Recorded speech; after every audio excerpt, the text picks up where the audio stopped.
Hi friend, welcome to the channel. Today I want to share something with you that's deeply personal for myself.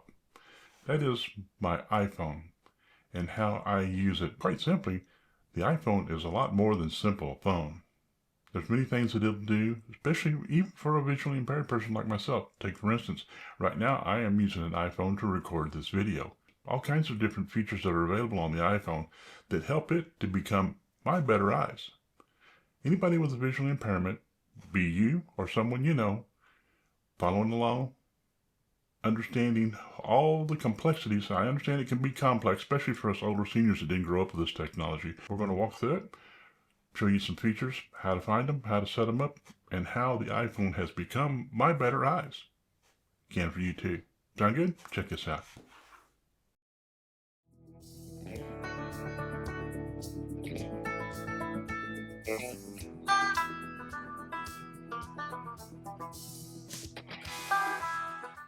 I tell you what, before we jump straight into the iPhone settings and features, here's why that's important. For me, low vision affects pretty much everything that I try to do during the day. Enjoying the outdoors, gardening, working on DIY projects, watching sports, a good softball game, football game, or even marching band competitions. On the other hand, simple everyday tasks like reading a book, using audiobooks, checking labels on products, both from the cupboard and while I'm out and about shopping. And yes, on occasions, even finding those little small items that I've dropped and they're on the floor somewhere, in the carpet, under a chair, or something like this. It's important to understand and for me to mention that when I first started using the iPhone, a smartphone, way back in, well, when I was introduced to that, when I went to the Heinz Blind Rehab Center with the VA, I thought an iPhone was just simply to make phone calls with. Well, nothing could be further from the truth. And today, with my 16 Pro Max versus the first phone I had was, like the 4S. But now, the new phones, with all their capabilities, open up a completely new world to visually impaired people that we're going to try to cover and kind of help along the way understand how to set this thing up, how to use it, and how to make the most out of all the settings and features available on the iPhone. Before we settle in and get down into the meat and potatoes of, the accessibility settings and all the many tools that are available on the iPhone, I want to answer the question that some folks ask is, why is the iPhone, in my estimation, the most important tool in my low vision toolkit? A lot of that has to do with the Apple ecosystem. It's built into all the Apple devices, so I can use my iPhone as a continuity camera and record straight into my MacBook Pro. If I choose to, instead of using the studio mic up here on the boom, it's right above my head, I can use my AirPods Pro 2, AirPods Max, or I can start a project on my iPhone, move it over to the larger screen that's on my iPad Pro, or again, on the larger screen of my 27-inch Apple Studio display. The point is, the Apple ecosystem works very well, seamlessly across all the devices. So for me, that's what makes my iPhone my most important low vision tool as a day-to-day, everyday carry item. Make sense? You disagree? I'd love to hear from you in the comment section how you feel on this issue. Thank you for your time. And if you're new to the channel, consider subscribing. If you get some benefit out of the content here, give us a thumbs up. If not, let me know why. Thank you. Now let's get into it. Okay, now for some fun stuff, okay? We're going to go into my 16 Pro Max. We're going to go into settings. I'm going to scroll down to accessibility. Then we're going to scroll all the way down to accessibility till we find accessibility shortcut. We're going to set that up for magnifier. So we're going to illustrate the magnifier and how useful it can be on the iPhone. Now to do this, I'm also going to do a screen recording on my iPhone. So everything that you're going to see after this lead-in is going to be recorded on the iPhone with a screen recording using the microphone on the microphone on the iPhone, excuse me. You're going to hear how VoiceOver works. It can be really helpful and kind of annoying at the same time, giving you too much information. But this is to illustrate accessibility settings on the iPhone and why I believe it's one of the most useful low vision devices a visually impaired person can have. Okay, so let's get into it. Here we go. Okay, hopefully this is doing what it's supposed to do. Settings, accessibility, button. To set up and turn on Magnifier, we're going to first scroll down until we get to the accessibility folders underneath the settings tab. And we're going to open accessibility. Accessibility, heading. Then we're going to scroll down until we find Magnifier. Vision, VoiceOver, zoom, hover text, display texts, motion, read speed, audio description, physical and mode, touch, face ID, switch control, voice control, eye tracking, head tracking, side button, camera control, Apple Watch, control near, hearing device, hearing control, sound name RTTT, audio visual, subtitles, live caption, music speech, live speed, personal voice, vocal shortcut, accessories, keyboards type, Apple TV, AirPods, general, heading, guided access, assistive access, Siri, button, accessibility shortcut, ask, button. So we're going to scroll down to the bottom of the Vision settings page until we come up to the accessibility shortcut option. And we're going to open that. Configure and then triple click the side button to toggle accessibility features on or off. So we're going to go in here and we're going to set this up so when we triple tap the side button, it brings up our accessibility features for quick access. Apple Watch mirroring. Reorder Apple Watch, assistive access. Reorder assistive top. Reorder background sound. Reorder control nearby. Reorder dim flashing light. Reorder eye tracking. Reorder selected guided access. Reorder guide hover text. Reorder hover typing. Reorder selected VoiceOver. So one of the top ones Actions on my available. list is VoiceOver. So let's keep going down until we find Magnifier. Reorder voice, classic invert. Reorder color filter. Reorder live recognition. Reorder reduce white. Reorder smart invert. Reorder switch control. Reorder selected magnifier. So once we Actions have Magnifier available. selected, we can go ahead and close out of this page. You can go through, you can select any of these and reorder them if you want to. Selected zoom. It's like I have zoom Actions here. available. To reorder that. Reorder zoom button. Reorder zoom button. Draggable. Actions available. With one finger, double touch, it's draggable, so I can Moved move it above up or down. Move below wherever I want to go with it. Move below magnifier. I'm going to keep it below magnifier. I'm just going to leave it there. So let's go ahead and close out of this and go back to our home screen. ChatGPT, Now whisper, I'm going button. to triple tap my side button to open up the accessibility shortcut. Alert, accessibility shortcuts. And in here you can see I have VoiceOver turned on, and I'm sure you can hear it, in the background. So now to open the magnifier, I'm just going to tap magnifier. Magnifier, button. To select it with one finger, and then I'm going to double tap it with one finger to open it. Magnifier. Dot. Activities detect capture settings. Dot. Activities detect capture settings. Next. And this is the magnifier. And there are sliders here. Zoom, 35, adjustable. With that selected Actions with available. one finger touch, I can slide down from top to bottom. It'll zoom out. 25, 15, 5, 0, 0.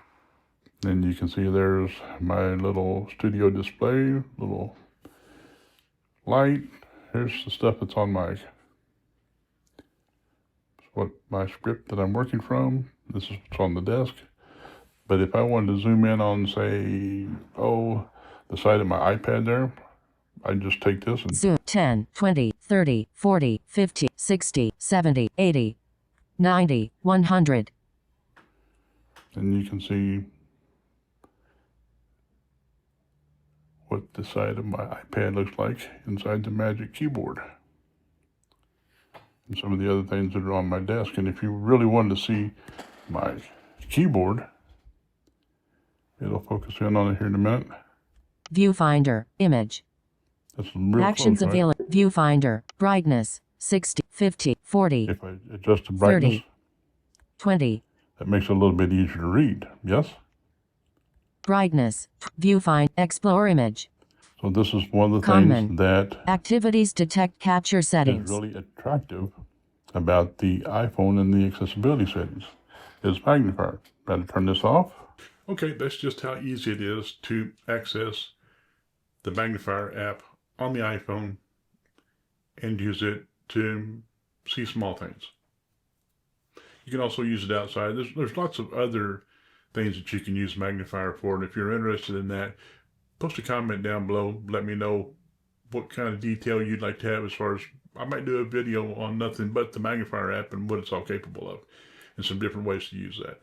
So having said that, let's move right along and take a look at VoiceOver and spoken content. What do you say here? Hey, real quick, I just thought of something that I wanted to make you aware of in case you have missed out on this. Have you seen or heard anything about the Maggie IVR? Basically what that is this is what it looks like. And this is using a 16 Pro as a wearable virtual reality headset. It's kind of like the Patriot Viewpoint or the Vision Buddy, or a lot of these other ones. The beauty about this is it's using the flexibility of the iPhone, and it's just as simple as iPhone out,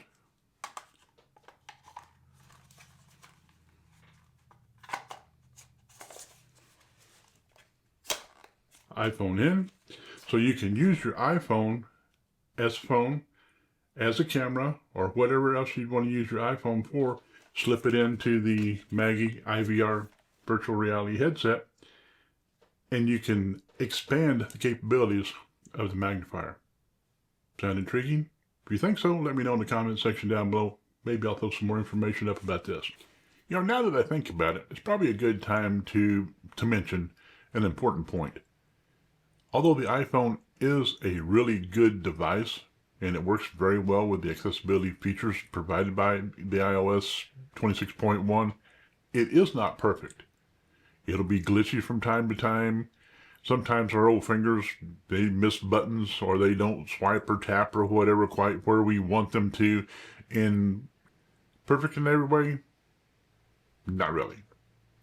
But don't let that get in the way of using it to accomplish your goals as a person suffering from visual impairment, whether it's age-related vision loss, legally blind, or even dark blind folks use iPhones to communicate and all sorts of other things. So having said that, let's get into setting up VoiceOver and some spoken content and see what that's all about.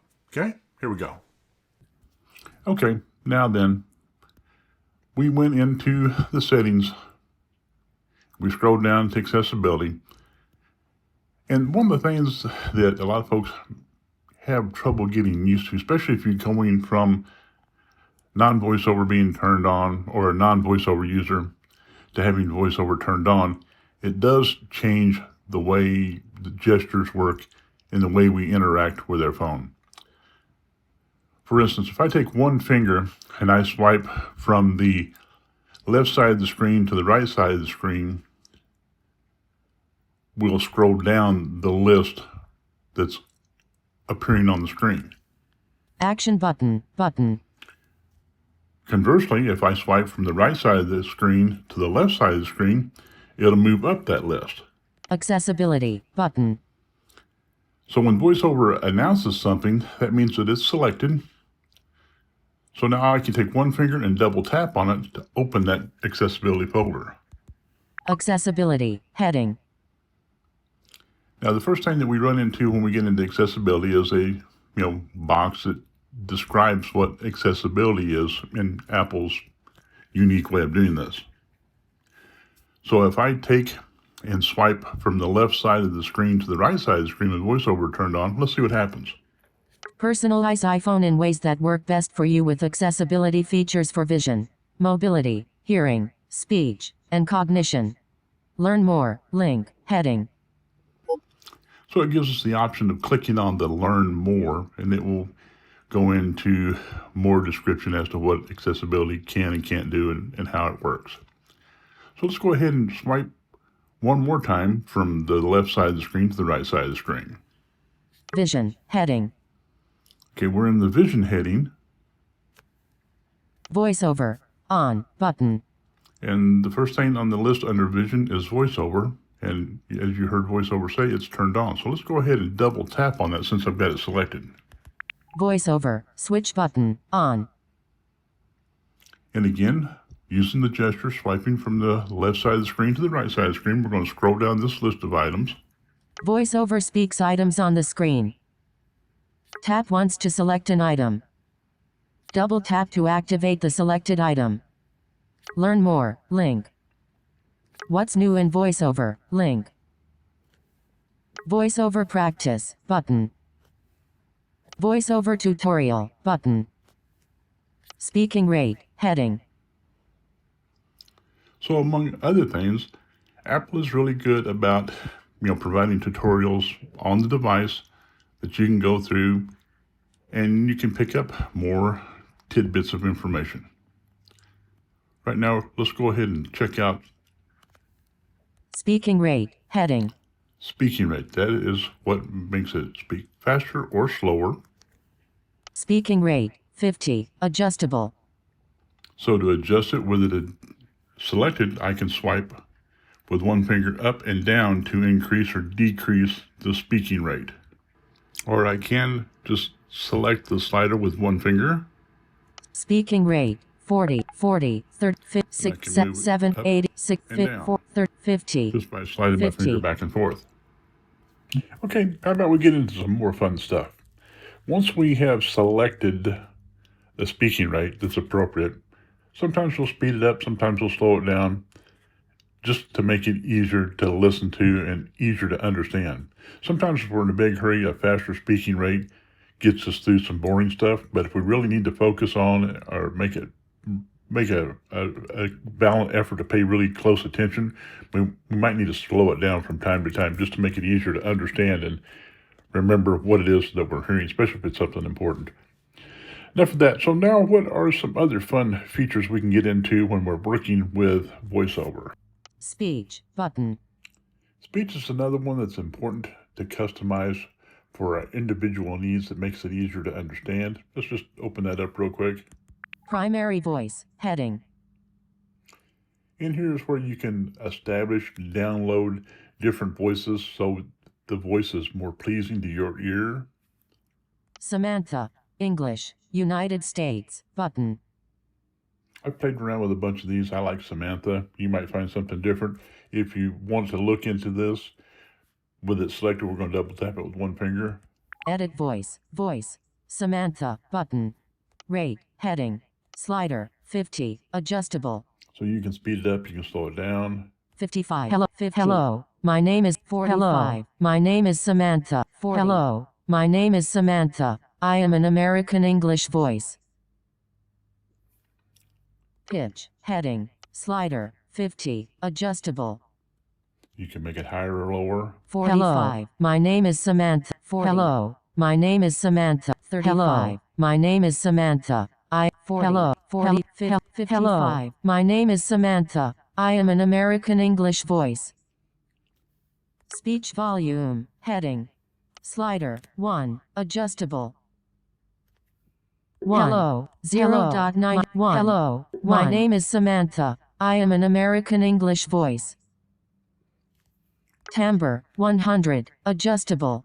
Sentence pause, 1, audio effects, heading, equalizer, button, reset voice settings, button.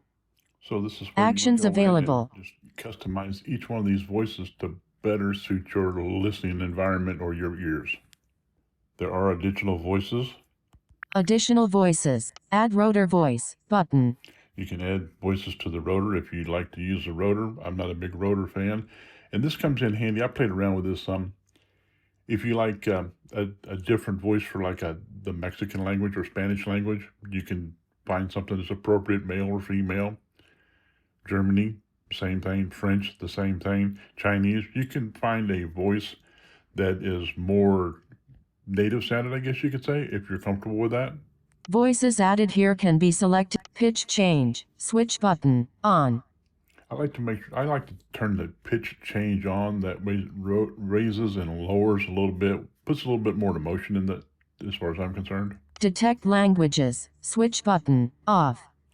Now, if you want to set this up, so if you got text messages coming back and forth and you're bilingual, and say you got a friend of yours that lives in Canada or France that speaks French or French Canadian, you can set it up so it will detect that language.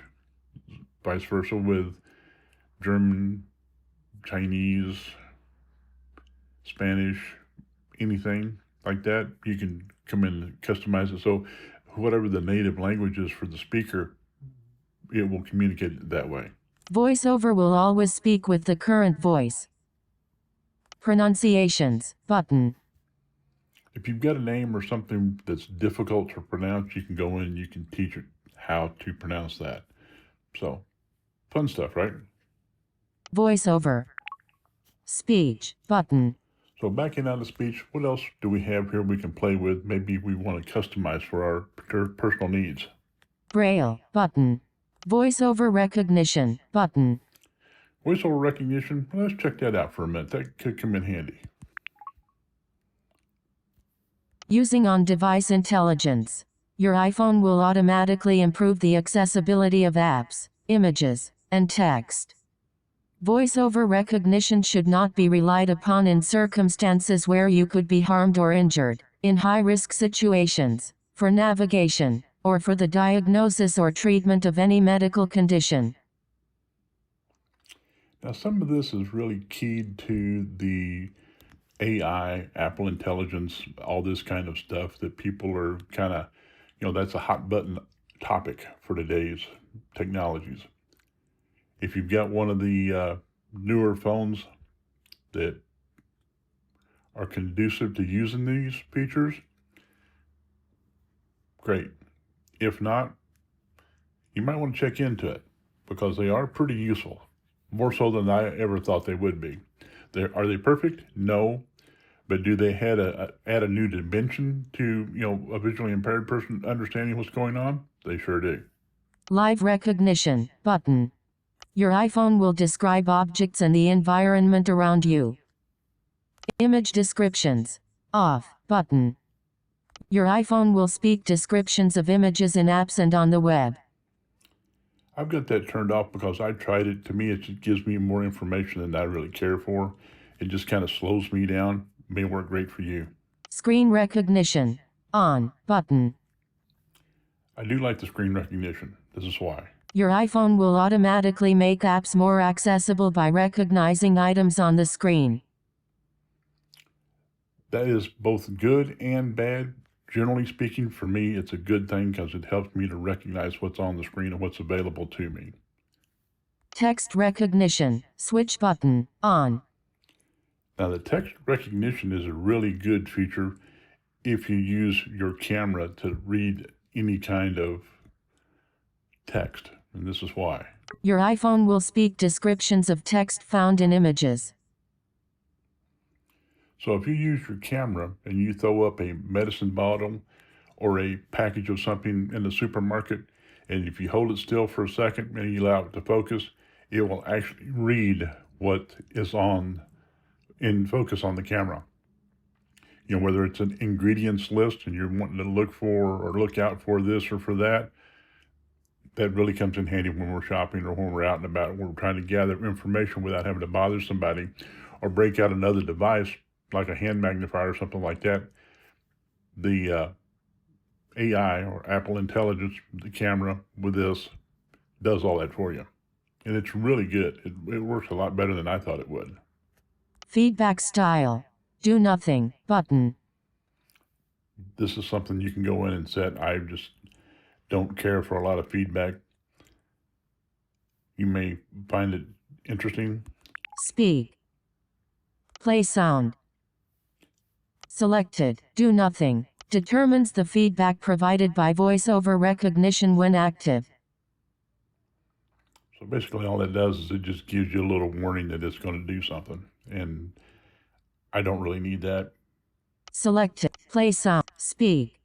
Feedback style. VoiceOver Feedback style. Output options for VoiceOver. Output options for VoiceOver recognition. Back out of this. VoiceOver. VoiceOver recognition. Button. Verbosity. Button. Verbosity, that's something else that you can play around with. We'll go into it real quick and just give it a look. Punctuation. Button. Customize how punctuation is output. Custom labels. 1. Speak hints. Switch button. Off. If you want it telling you what's going on or give you some helpful advice, turn hints on. That's under verbosity. For somebody new to iPhone or to accessibility features such as VoiceOver, this may be a good thing to turn on just to kind of help you figure out what's going on. Because sometimes it can be a little bit overwhelming. This can help with that. Controls. Speak. System notification. Controls. Speak after. Button.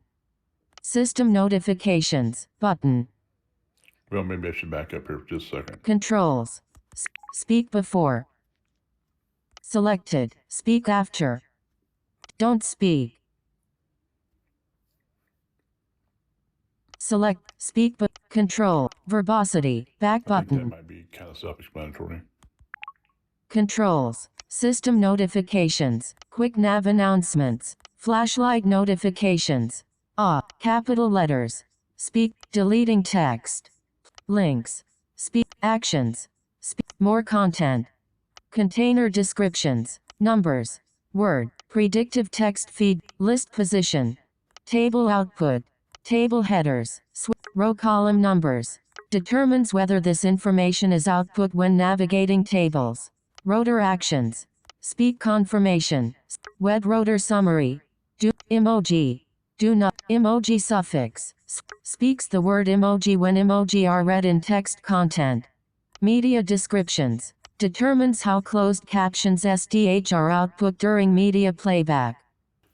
So these are all topics that you can explore at your leisure to help customize VoiceOver to best suit your needs. Now, one thing that I haven't mentioned up until now is if VoiceOver is rattling along and you want it to shut up, you can take 2 fingers and tap the screen and it'll stop. Let me show you. Determines how closed captions That's just 2 fingers, tap the screen, and VoiceOver will quit. Okay, let me share some closing thoughts with you. It's really important to understand vision loss is something that happens to most of us, especially as we age. Age-related vision loss is no joke.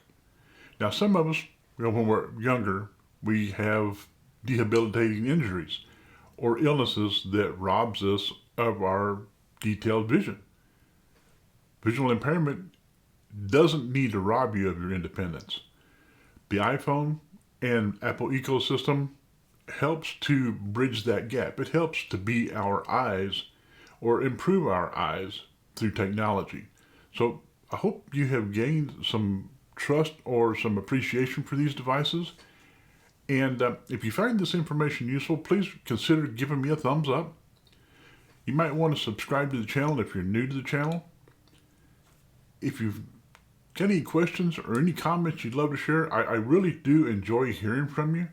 I sometimes take a little bit to get back, but I do respond to every comment that I get, and I try my best to answer every question that you guys pose to me, whether it's a DM or on social media, Facebook, wherever, or in the comments here. I'm looking forward to hearing from you. Thank you so much for spending time with me. Again, if you found this useful, give us a thumbs up. Consider subscribing. Make sure and share it with somebody. If you've got a friend or relative or anybody that has issues with vision problems, share this information with them. We can all work together. Thanks so much for all you do. If you want to support the channel, check out the pinned comment section down below. I'll have a link to my book that I just published a couple months ago, Coping with Vision Loss. You'll find it useful. It'll help me out, make a couple nickels. Thank you very much. Make it a great day now. Bye-bye.